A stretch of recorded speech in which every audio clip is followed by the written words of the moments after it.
আমাদের রক্তে প্লাস্টিক, মস্তিষ্কে প্লাস্টিক, এমনকি জন্ম না নেওয়া শিশুর প্লাসেন্টাতেও প্লাস্টিক। গত কয়েক বছর ধরে এমন সব খবর আমাদের রীতিমতো আতঙ্কিত করে রেখেছে। কিন্তু ভাবুন তো, যদি এই চাঞ্চল্যকর গবেষণার বড় একটা অংশ ভুল প্রমাণিত হয়, যদি দেখা যায় আমাদের শরীরের ভেতরে প্লাস্টিক নয় বরং গবেষণাগারেরই ত্রুটি ধরা পড়েছে।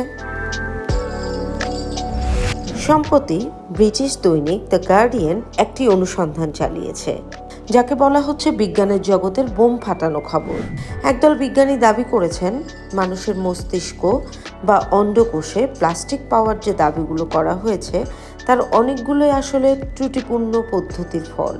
জার্মান বিজ্ঞানী ডাক্তার দুশার মাতরিচ একটি বড় প্রশ্ন তুলেছেন, বিশেষ করে মস্তিষ্ক নিয়ে হওয়া সেই বিখ্যাত গবেষণাটি নিয়ে, যেখানে বলা হয়েছিল আমাদের মস্তিষ্কের প্লাস্টিক দ্রুত বাড়ছে।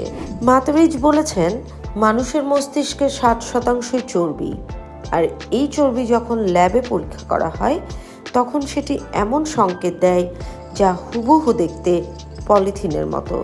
অর্থাৎ গবেষকরা যাকে প্লাস্টিক মনে করে ভয় পাচ্ছেন সেটা হয়তো মানুষের শরীরের সাধারণ চর্বি ছাড়া আর কিছুই নয়। দ্বিতীয় সমস্যাটি হলো ব্যাকগ্রাউন্ড কন্টামিনেশন বা পরিবেশগত দূষণ।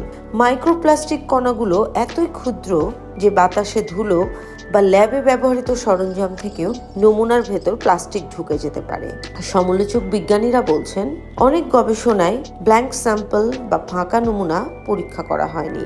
ফলে প্লাস্টিকটা কি মানুষের শরীর থেকে এসেছে নাকি পরীক্ষার সময় বাতাস থেকে মিশেছে তা নিশ্চিত করার কোনো উপায় ছিল না। কুইন্সল্যান্ড বিশ্ববিদ্যালয়ের বিজ্ঞানী ডক্টর কাসান্দ্রা রাওয়ার্ট বলেছেন আরও এক অদ্ভুত কথা। অনেক গবেষণায় দাবি করা হয়েছে বেশ বড় আকারের প্লাস্টিক কণা রক্তে পাওয়া গেছে, কিন্তু বিজ্ঞানের ভাষায় এত বড় কণা আমাদের শরীরের জটিল সব বাধা টপকে রক্তে মেশা বা অঙ্গে জমা হওয়া প্রায় অসম্ভব।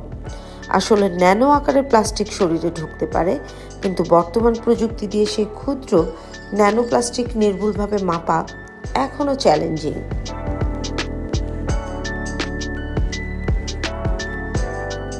অবশ্য সব গবেষক এই সমালোচনা মেনে নিচ্ছেন না।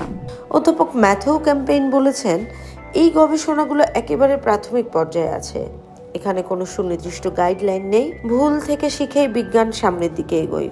তাদের মতে সমালোচনাগুলো বেশিরভাগই অনুমানের ওপরে ভিত্তি করে করা। তাহলে আসলে সত্যটা কি? আমাদের শরীরে কি প্লাস্টিক নেই? প্লাস্টিক দূষণ যে প্রকৃতির জন্য ভয়াবহ তাতে কোনো সন্দেহ নেই, কিন্তু মানবদেহের ভেতরের পরিমাণ নিয়ে ভুল তথ্য দিলে দুটো বড় বিপদ হতে পারে। 1, সরকার ভুল নীতি নির্ধারণ করতে পারে। 2, প্লাস্টিক কোম্পানিগুলো সুযোগ পেয়ে বলতে পারে যে প্লাস্টিক আসলে ক্ষতিকরই নয়। সবই তো ভুল গবেষণা। বিজ্ঞানের সৌন্দর্যই হলো এটি নিজেকে বারবার সংশোধন করে।